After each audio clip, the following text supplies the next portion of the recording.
I used my sister's phone to hide the affair I was having behind my husband's back.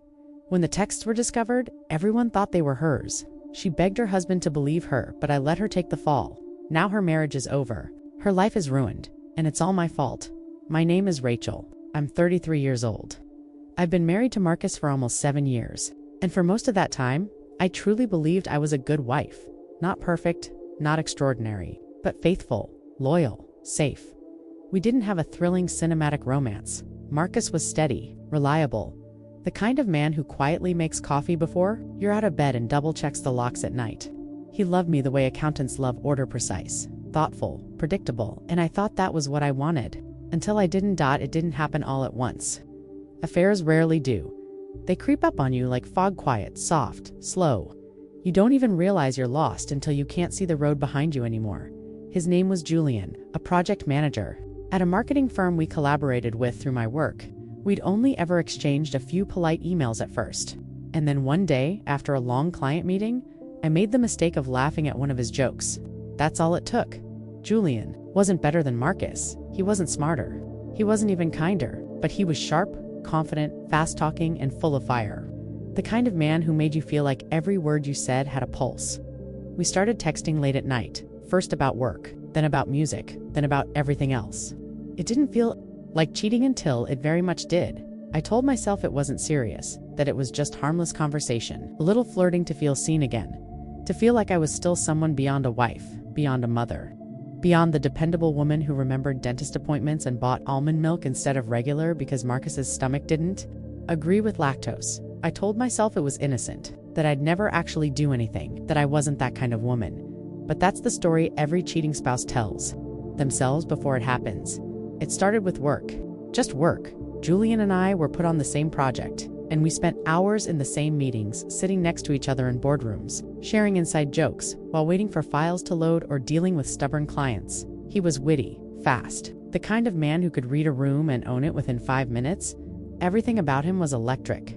Where Marcus was careful and quiet, Julian was all heat and charm, and for some reason, he looked at me like I mattered. One evening we stayed late finalizing a presentation. Everyone else had already left. I was exhausted, hair tied back, blazer wrinkled from the long day on. He looked over at me, smiled and said, "You're the reason this thing's going to land. You know that, right?" It wasn't just the compliment. It was the way he said it. Like he saw me. That was the first shift, tiny, invisible from the outside. But something inside me clicked. We went out for a drink that night. Just to unwind, I told myself. We laughed, talked about childhoods and office politics. The things you say when you're testing the water. He walked me to my car, said he'd had a good time.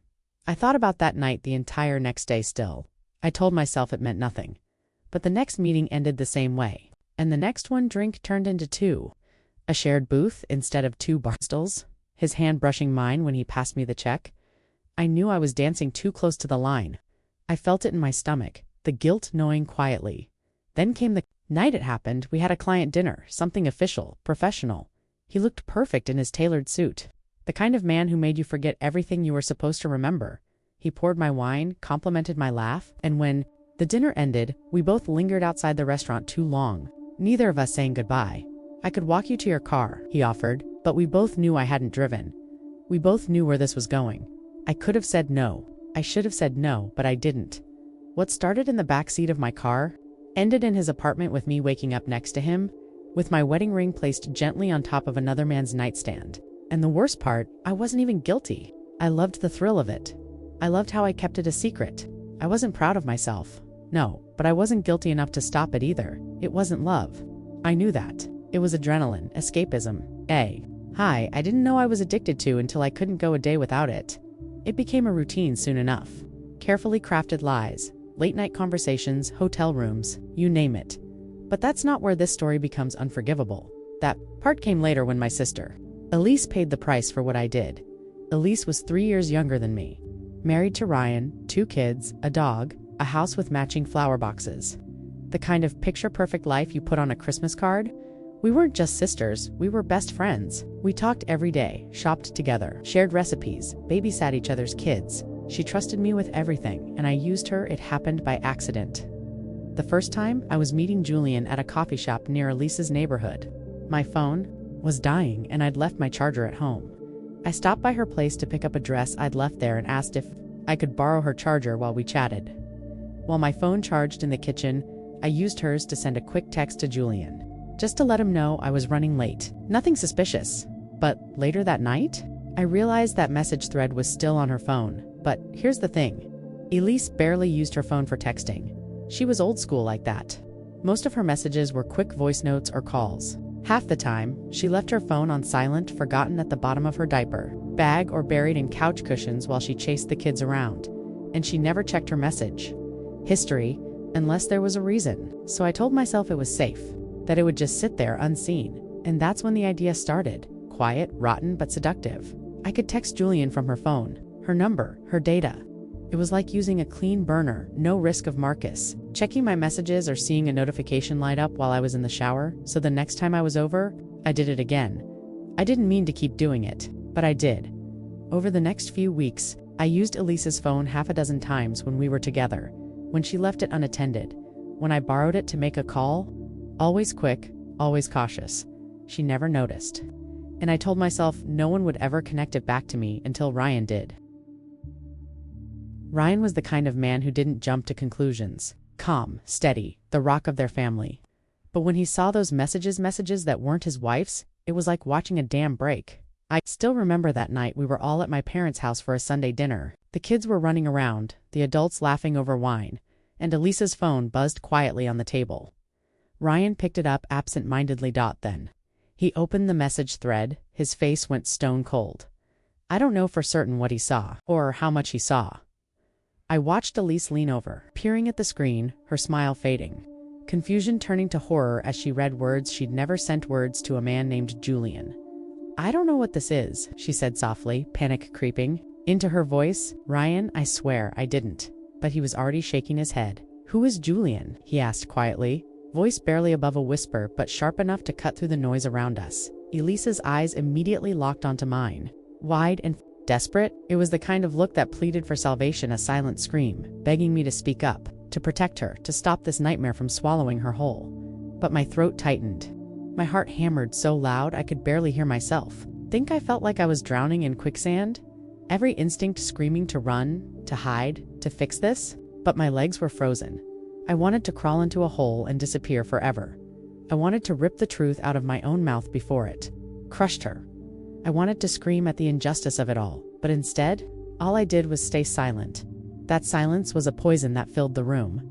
Elisa's face crumbled. Her hands trembled as she reached for Ryan's arm, voice breaking like glass. Ryan, please. I swear, it's not what it looks like. His eyes, once warm and steady, flickered with something I'd never seen hurt.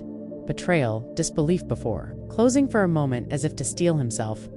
I want to believe you, he said slowly, voice cracking. But these messages? They're from your phone. How do I do that? The world tilted. I could see the life we'd all built fracture, the cracks spreading faster than I could stop, and I was the one holding the hammer. The night ended early, awkward. Silence hung heavier than the clinking of plates or the soft music playing in the background. Ryan, ever the kind man, swallowed his hurt like a bitter pill. He didn't lash out, didn't raise his voice, didn't say a single word in front of my parents. Instead, he simply gathered his coat and quietly slipped out the door, leaving behind a room full of questions no one dared to voice. Elise sat frozen, tears silently tracing down her cheeks, while I sat numb, trapped beneath a wave of guilt, so crushing it felt like my ribs would crack. No one spoke of the messages again that night, but nothing would ever be the same. Over the next few days, Elise's world unraveled. Ryan wouldn't look at her the same way. He stopped calling her at work to say he loved her. He didn't kiss her when she came home from errands. I tried to call Marcus to tell him what was happening, but every time I picked up my phone, the weight of the lie crushed me. How could I confess when my own husband didn't suspect a thing? Elise confronted me one night, tears streaming down her face. Rachel, she whispered one night, voice barely above a breath, eyes filled with pain and hope. If it was you, please just tell Ryan. I can't lose him. If you had anything to do with this, please. Her words hit me like a punch to the chest, but instead of owning up, I shook my head slowly, forcing calm into my voice. Elise, no one's saying it was you, I said gently, reaching out like I wanted to comfort her. Maybe you're just scared. Maybe Ryan's seeing things that aren't there. You have to stay strong for him. For the kids, she blinked, confusion and doubt clouding her face. I'm on your side, I whispered. But if you keep doubting yourself, it's going to destroy you. I wasn't on her side at all. I was gaslighting her into silence, and she believed me. I'm not proud. I'm really not. But I couldn't lose my husband either. It was either her or me, and it couldn't be me. Ryan stopped speaking, and I mean completely.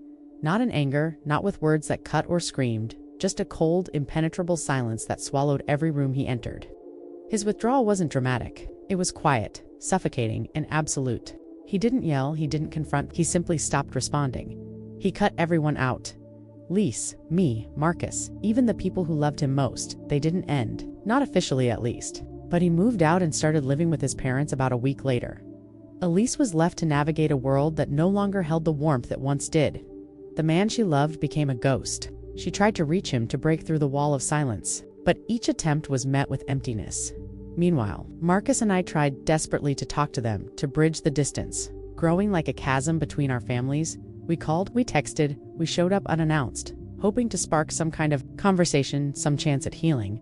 But Ryan's silence was a fortress, and Elise, she began to crumble under the weight of it all. The blame started to swirl. Around her like a storm, whispers at family gatherings, pointed looks from friends. The subtle exclusion from conversations. People said things behind closed doors. That stung and isolated her. And some of that blame seeped into her own mind. She began to withdraw, her laughter fading, her spark dimming. I watched helplessly as the sister I once knew turned into someone I barely recognized. I watched because what else could I do? I couldn't admit. I couldn't ruin my marriage. I couldn't lose Marcus. She started missing work, canceling plans, sitting alone for hours, staring into nothing one day. In a rare moment when we were alone, she looked at me with eyes that held 1,000 unspoken questions and a pain so deep it broke me. You used to borrow my phone all the time, she said softly, not even looking at me. I froze. You wouldn't do this to me. It's okay now. There's no point in finding out anymore. I've lost everything, Rachel. No anger, no accusation. I could feel my vision getting blurry from the tears. All I could do was hold her. So I held her tight. She didn't cry. She stopped crying a while back. Just a fragile thread of a memory. Stretched between us, I couldn't answer, because beneath Ryan's silence, beneath Elisa's broken gaze, beneath the crushing weight of guilt on my own soul, the secret stayed. Buried, my sister's marriage was ending. Not with finality or closure, but with a slow, heartbreaking fade into silence. And in the deepest part of me, I knew this twisted truth would follow me forever. It couldn't be my sister. It couldn't be Ryan. It had to be me. It was all my fault. She never deserved any of this, but it could never be me.